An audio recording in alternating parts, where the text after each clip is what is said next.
단리 학습지 문제풀이 시작하겠습니다. 1번부터 12번 첫 번째 장 시험지는 교과서에 본문이 없습니다. 생략된 부분으로서 선생님이 나누어준 학습지 두 장에 그 본문이 실려 있습니다. 1번 문제 확인하겠습니다. 이인국 박사가 겪어온 역사적 배경은 어떠한가? 라는 문제인데요. 이인국 박사가 살아왔던 삶은 사실 일제강점기 그리고 해방 이후 그리고 미국과 소련이 우리나라에 주둔했던 미소 군정기 그리고 1950년 6.25 전쟁이 터진 그 이후와 전쟁이 끝난 후 남한에서의 1950년 말 또는 60년대까지의 시기라고 볼 수 있습니다. 이 시기는 정말 철저하게 우리나라에게는 매우 비극적인 시기였죠.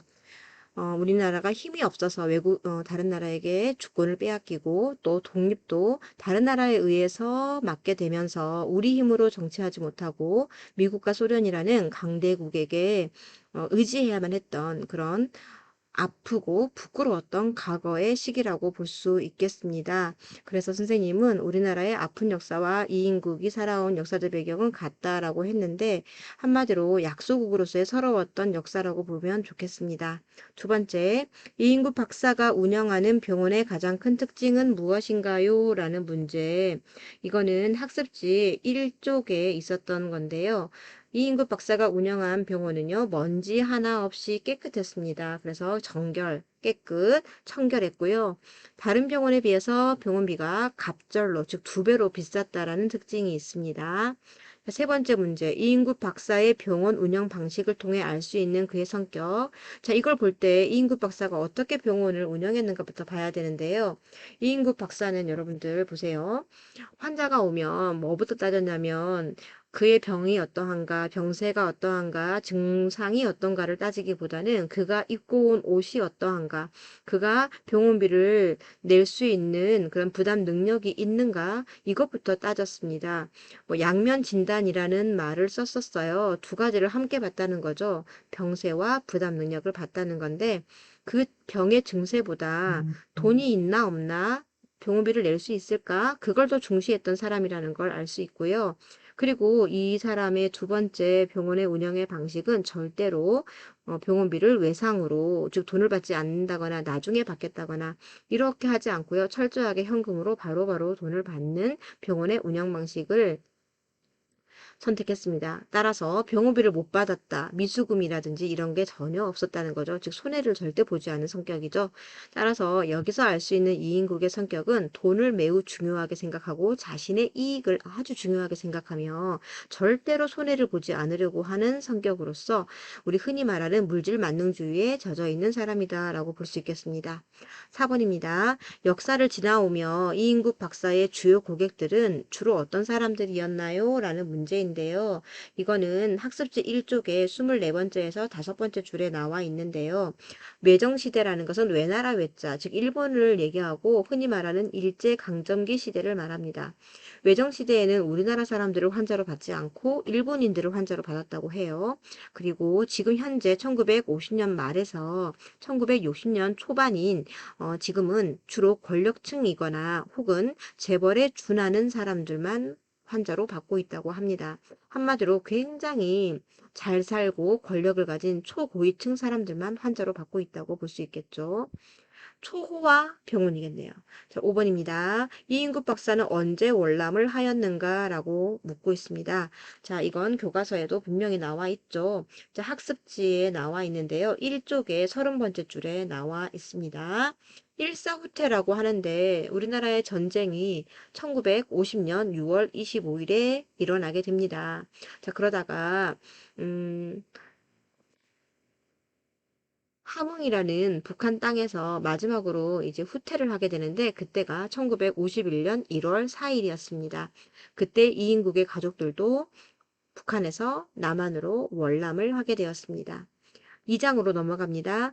6번. 이인국 박사는 무엇을 보며 기적과 같았던 과거를 연상하게 되는가? 기적은 인간의 힘으로는 도저히 해결할 수 없는 것을 어떤 특별하게 해결이 되는 걸 우리는 기적이라고 하죠. 미라클이라고 하는데 이인국의 인생에서 기적과 같았던 그 순간을 연상하게 하는 매개체는 회중시계입니다. 회중시계는 여러분 손목에 차는 그런 시계가 아니고요. 우리 왜 셜록 홈즈 같은 영화 보면은 외국 신사들이 양복 바지나 또는 안주머니에서 시계를 꺼낼 때 줄이 달려 있는 걸 보고 뚜껑이 달려 있는 걸 열면 시계가 보이는 그걸 회중시계라고 합니다. 7번 객관식 문제입니다. 이인구 박사의 회중시계가 어떤 의미를 가지고 있는지 우리가 그것에 알맞지 않은 것을 찾아야 하는데요. 인생의 반려라고 합니다. 내 인생의 반려, 동반자 뭐 이런 이야기를 하는데 그리고 두 번째 과거 회상의 매개체도 맞고요. 그리고 38선을 넘어서 왔다고 하죠. 무엇과 함께 왕진 가방과 그리고 이 회중시계만 가지고 북한에서 남한으로 월남했다란 말이 있다 보니까 삶의 도피행을 함께한 물품도 맞겠습니다. 또한 이 시계는 사실 제국대학을 졸업할 때 받았던 아주 영예로운 수상품입니다. 이때 제국대학은 아마도 제국 경성대학을 말하는 것 같습니다. 경성제국대학이었죠. 일제시대 때 만들어진 대학이고요. 일본인들이 더 많이 다니는 아주 훌륭한 대학이었습니다. 아주 우수한 학생들만 갈 수 있었죠. 조선인들은 많이 못 갔다고 해요. 이게 해방이 되면서 제국을 떼고요. 경성대학이 되었다가 오늘날의 서울대학으로 바뀐 대학이 바로 경성제국대학입니다. 이런 회중시계, 18금으로 된 회중시계를 받았다는 걸로 봐서는 아마도 아주 우수한 성적, 뭐 수석중으로 졸업하지 않았을까. 이인국 박사가 얼마나 머리가 좋은 사람인지 알 수 있는 부분이고요. 자, 5번 보면, 4번인가요? 5번인가요? 자, 5번. 5번.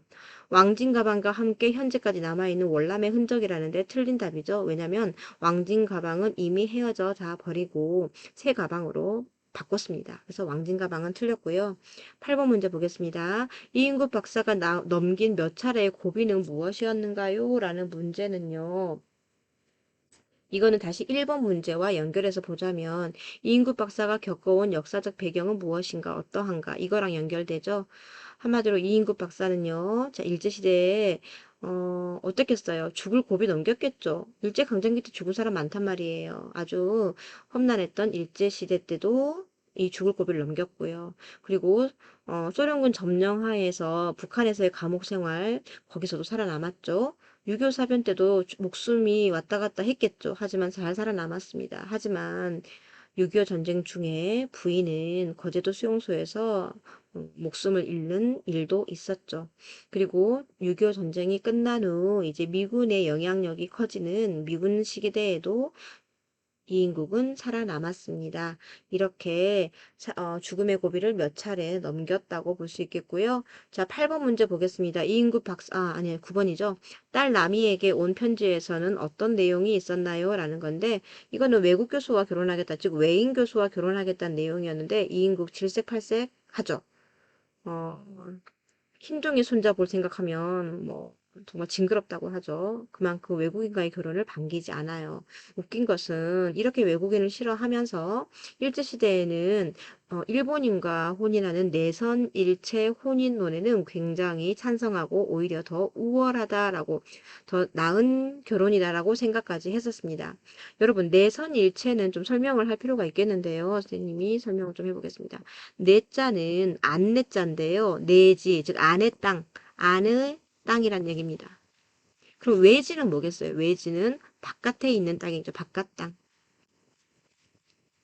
여기서 안의 땅은 일본 본토를 얘기하고요. 바깥 땅은 조선을 의미합니다. 그래서 내는 일본, 여기서 외에 해당하는 조선의 선자가 들어가서 이게 내선 일체가 된 건데 즉 일본과 조선이 한 몸이다라는 얘긴데 일본인들이 조선인들을 자기들과 한 몸이다라고 할 만큼 똑같다 너희는 차별하지 않겠다 이런 말일까요? 절대 아닙니다.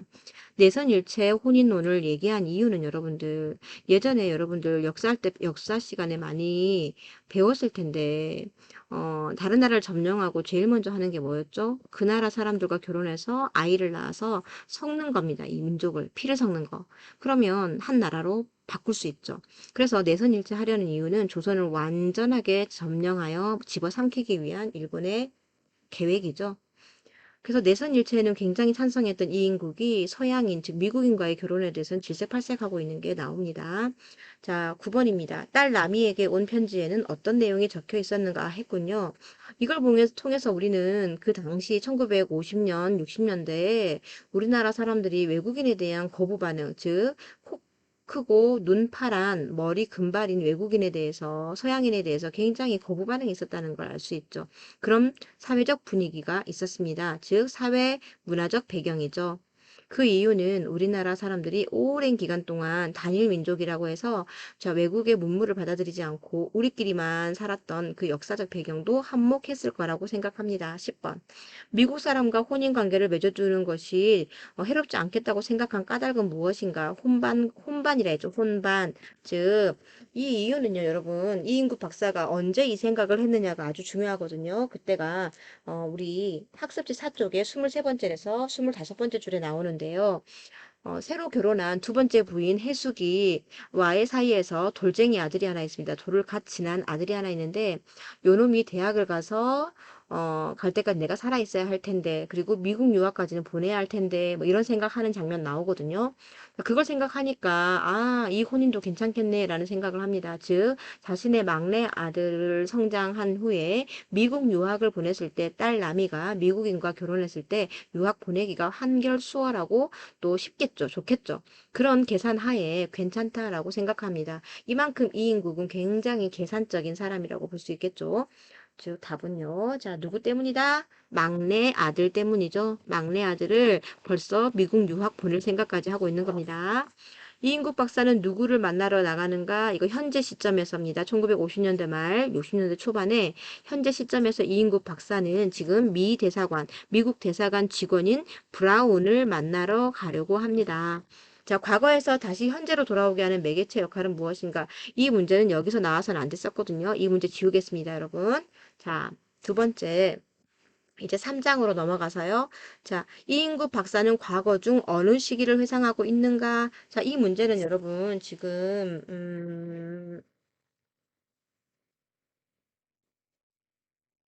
우리 교과서 첫 번째 부분인데요. 과거 회상하는 부분입니다.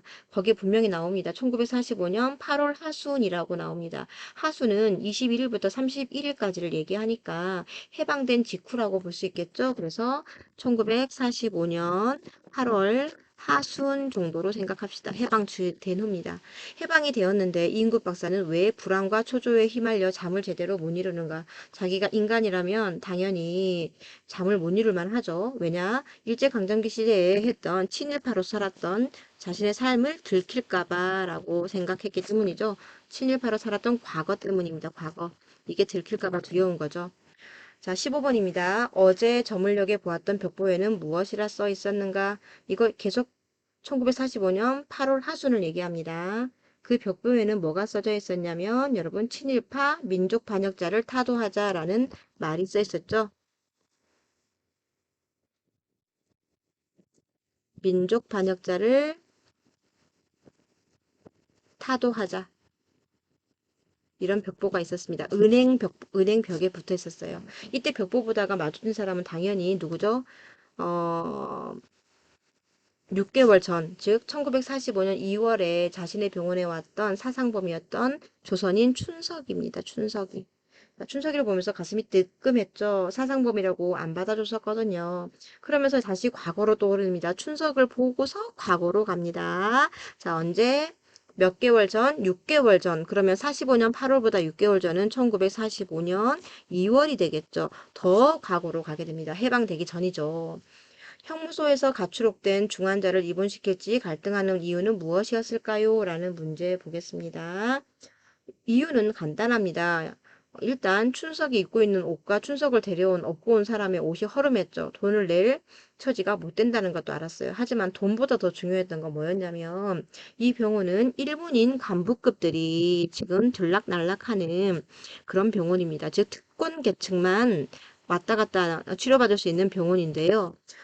이 병원에 이런 어떤 사람 사상범을 입원시키는 것은 안 된다라는 거죠. 사상범이라는 것은 현재 체제에 반발하는 사람인데 현재 체제란 즉 일제강점기였잖아. 일본인들의 사상, 일본인들의 강제점령에 반기를 드는 사람이라고 볼 수 있겠죠. 즉 독립운동을 했거나 혹은 사회주의 사상, 저는 선생님이 여기서 사회주의 사상이라고 생각해요.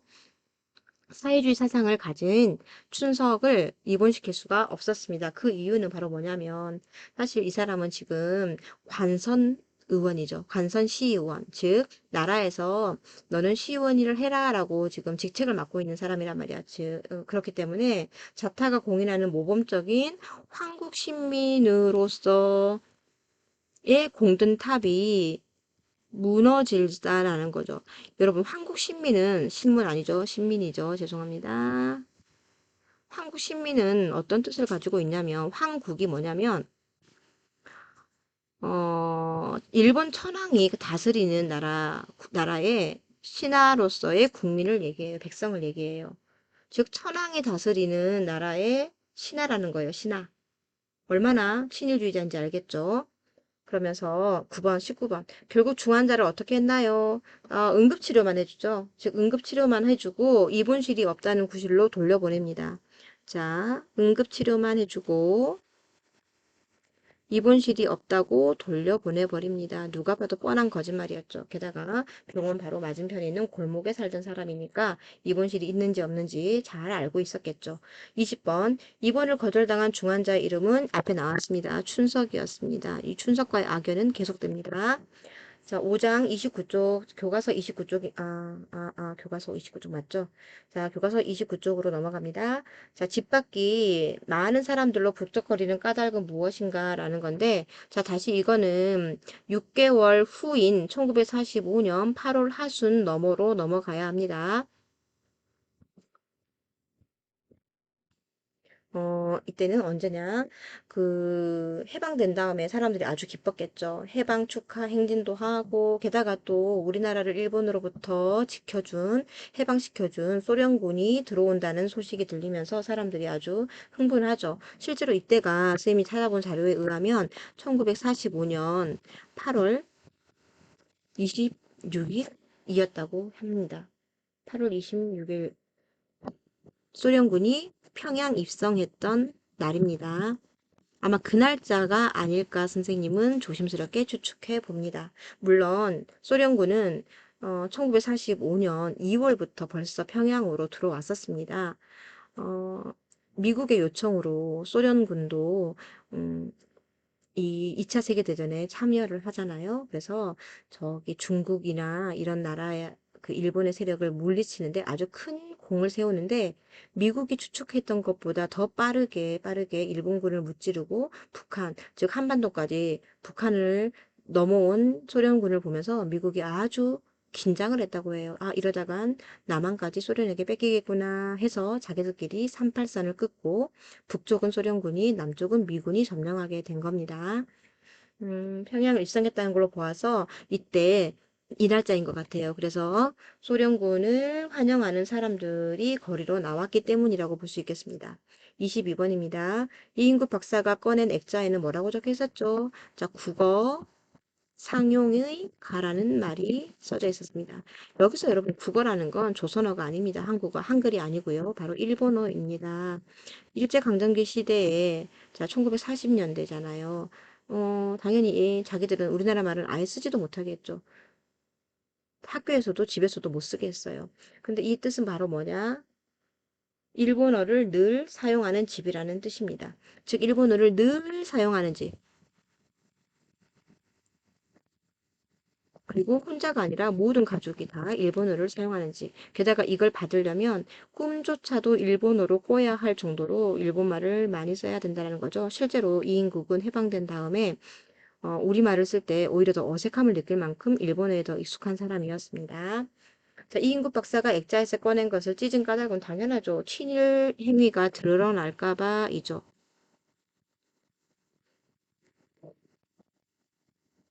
친일 행위가 드러나면 어떻게 되겠어요? 뭐 죽겠죠. 즉결심판 받거나 인민재판 받아서 죽을 수 있습니다. 그리고 24번입니다. 무슨 정치가 오든 그것만 있으면 시내 사람의 절반 이상이 굶어 죽기 전에야 우리 집 차례는 아니겠지. 이인국의 말 속에 그것은 무엇인가인데 이 그것 여러분 이 앞장면을 우리가 봐야 되는데 교과서 31쪽 11번째 줄에 이인국은 지금 소련군이 점령 들어오기 전에 위기감을 느끼고요. 은행에 저금된 돈을 몽땅 찾아옵니다. 현금으로. 그리고 그 현금을 금고 속에 집어넣거든요. 송금고 속에.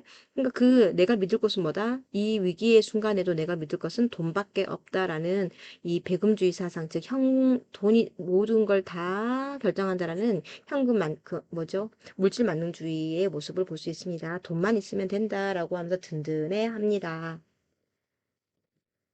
다음 문제 보겠습니다. 25번이죠? 안 되나요?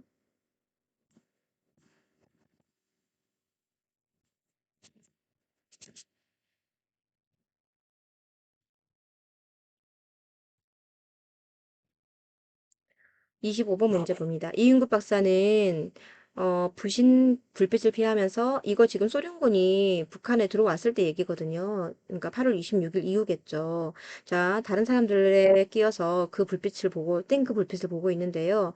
뚜껑을 반쯤 열고 얼굴을 내민 사람 중대가리 병정이 누구냐는 거거든. 당연히 시대적 배경으로 봤을 때 소련 군인이겠죠. 근데 병정인 거 보니까 지위가 높은 군인은 아닌 것 같아요. 자, 완전히 사람들이 지금 환호하고 있는 모습들. 왜 환호했겠어요? 당연히 우리나라를 일본으로부터 해방시켜 줬기 때문이겠죠? 그래서 아주 환영하고 있다라는 거 볼 수 있고요. 34쪽으로 26번입니다. 다시 현실로 돌아오는 매개체 역할을 하는 것은 무엇인가요? 이거는 석간신문입니다, 여러분. 석간신문은 저녁에 발행되는 건데 부산일보가 석간신문이거든요. 그러니까 아침에 나오는 게 아니라 저녁 때 오후에 나오는 신문입니다. 자, 이거 지금 어디 아니냐면은 자동차 안에 있습니다. 이 자동차가 어디 가고 있다? 미 대사관 직원인 브라운 집으로 가고 있는 차 안에서 습관신문을 보면서 현실로 돌아오고요. 이건 다시 아들을 떠올리게 하는 매개체가 되기도 하겠죠. 이인국 박사는 추억을 합니다. 아들을 어디로 유학시켰다? 소련의 모스크바로 유학을 시켰습니다. 그럼 이 시기는 또 언제냐, 여러분? 해방 직후에 어떻게 되죠? 감옥에 갇혔던 이인국은 다시 풀려나서 이제 소련군과 친해지면서 또다시 권력층에 빌붙기 시작합니다. 그러면서 소령의 소자와 인연을 맺으면서, 당 간부의 마음을 사서 아들을 모스크바로 유학까지 보내게 되는 장면 나오거든요.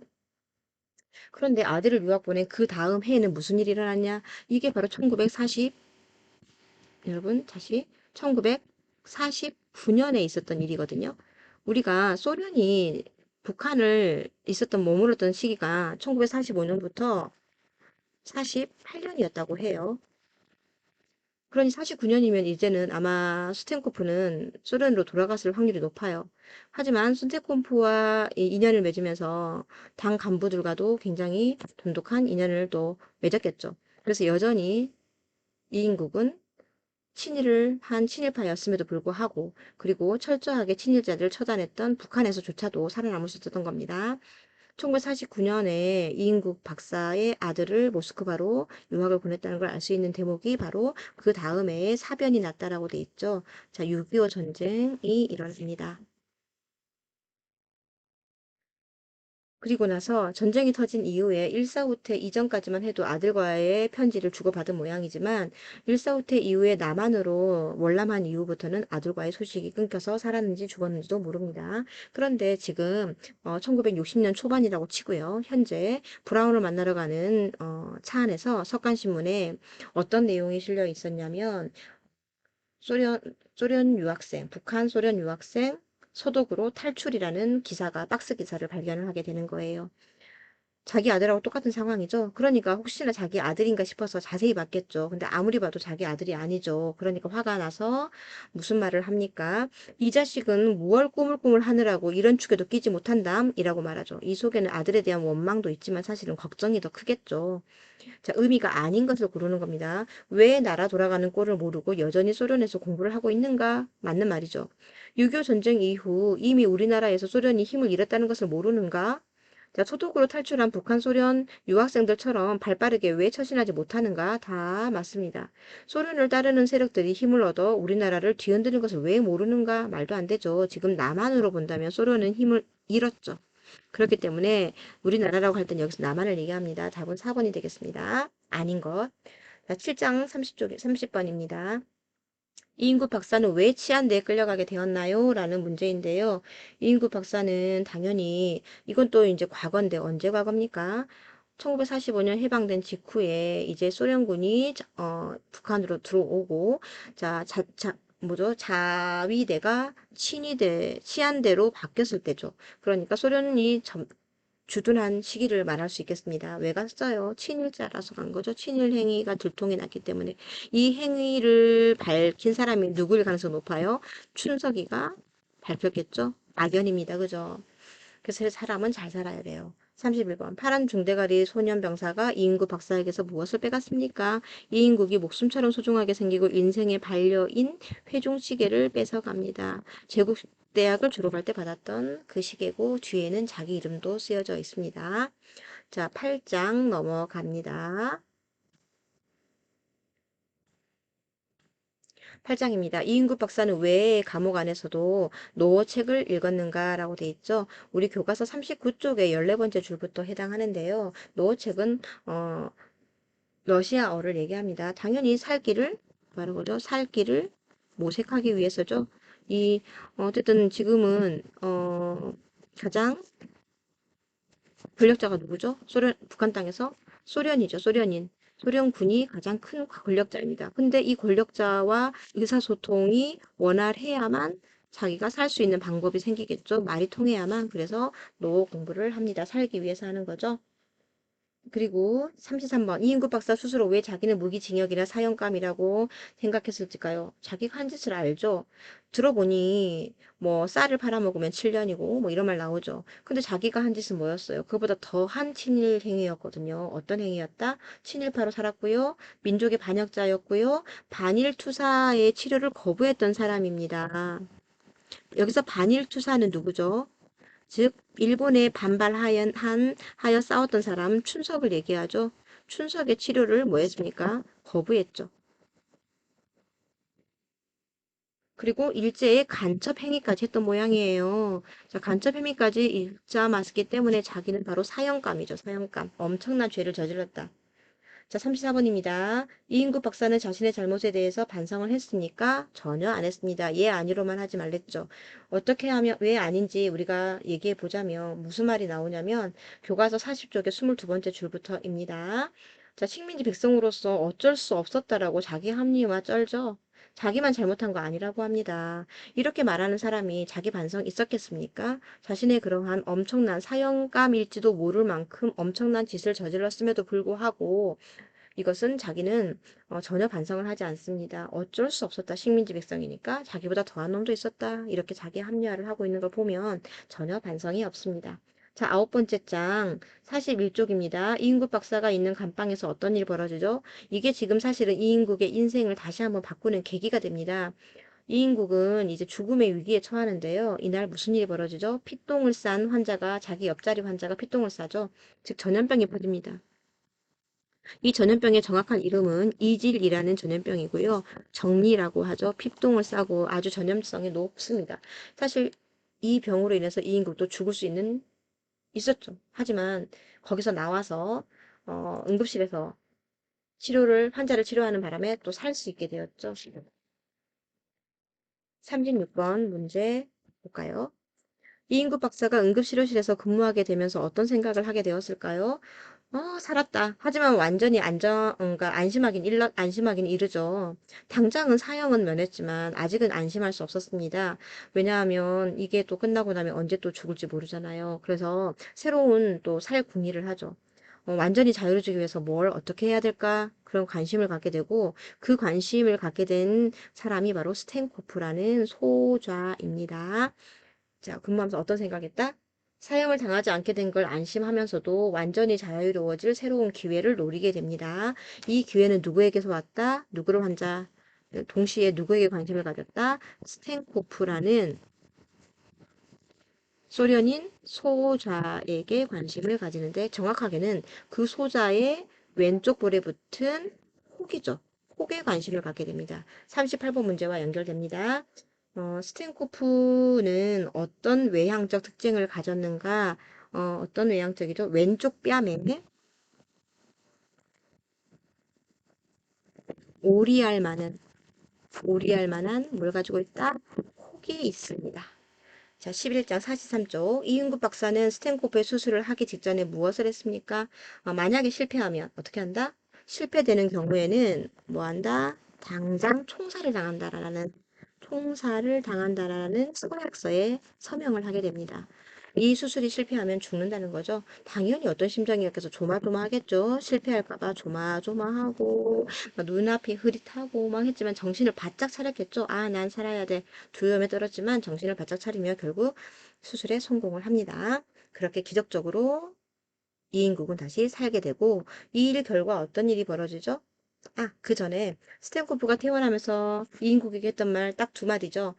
커피탄니 스바시보라고 합니다. 커피탄니는 이 여기서 처음으로 나와요. 우리 이 소설의 제목인 커피탄이라는 제목이 여기서 처음 나와요. 딱 마지막으로 처음이자 마지막으로 커피탄니 스바시보라는 이야기를 합니다. 스바시보가 러시아어로 감사합니다라는 뜻이랍니다. 땡큐라는 뜻이죠.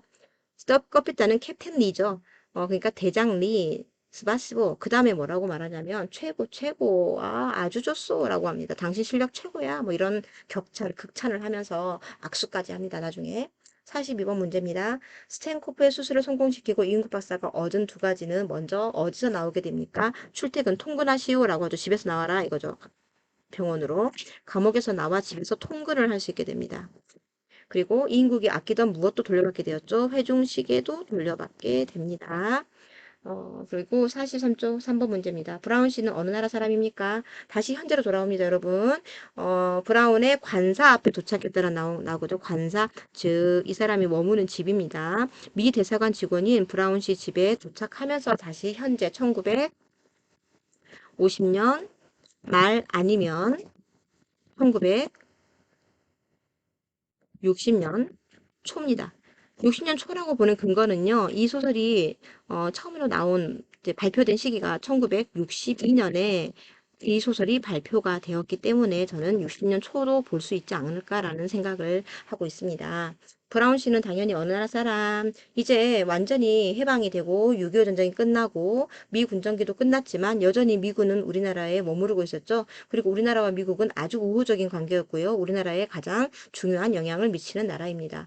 그래서 브라운 씨는 미국 사람입니다.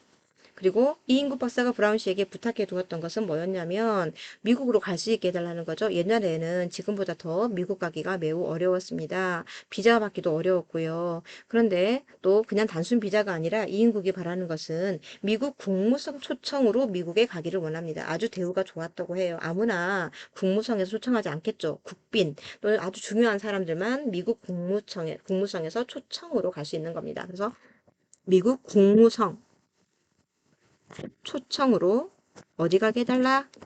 미국으로 가게 해달라. 왜 미국 가려고 하죠? 딸 나미의 결혼의 문제를 얘기하기 위해서죠. 자, 이인국 박사가 브라운 씨에게 부탁해 두었던 것은 바로 이 국무성 초청 미국 방문이고요.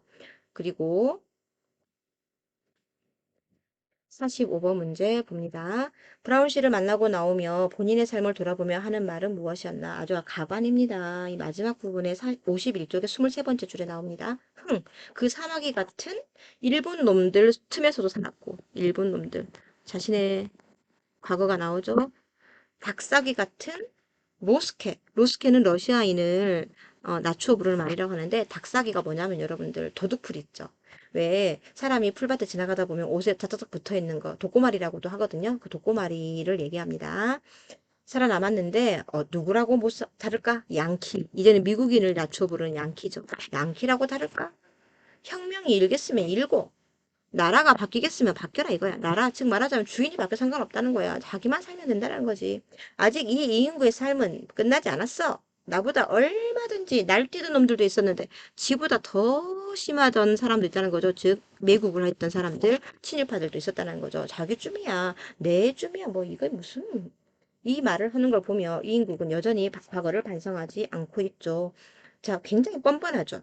이렇게 당장 사형감에, 즉 나라를 정말 친일하고 간첩 행위도 하고 민족 반역자였음에도 불구하고 자신의 과거를 전혀 반성하지 않고 항상 자기 합리화를 했죠. 나보다 더한 놈도 있었고, 식민지 백성으로서 어쩔 수 없는 선택이었다. 모두 그렇게 산 건 아니었잖아요, 여러분. 그렇게 자기 합리화를 하면서, 이런 말을 일삼는 걸 보아서 자기만 잘 살 수 있다면 나라를 팔아먹는 일도 서슴지 않고 할 수 있다라고 생각하는 매우 이기적인 사람입니다. 이기적이고 뻔뻔한 사람이죠. 그리고 자기밖에 모르죠. 이거는 자기중심적인 사람이고요. 뭐 개인주의라고도 말할 수 없습니다. 매우 뻔뻔한 사람이라고 말할 수 있겠습니다. 여기까지 해서 쪽지 시험 문제풀이 마쳤습니다, 여러분. 내용 잘 이해했길 바랍니다. 수고하셨습니다.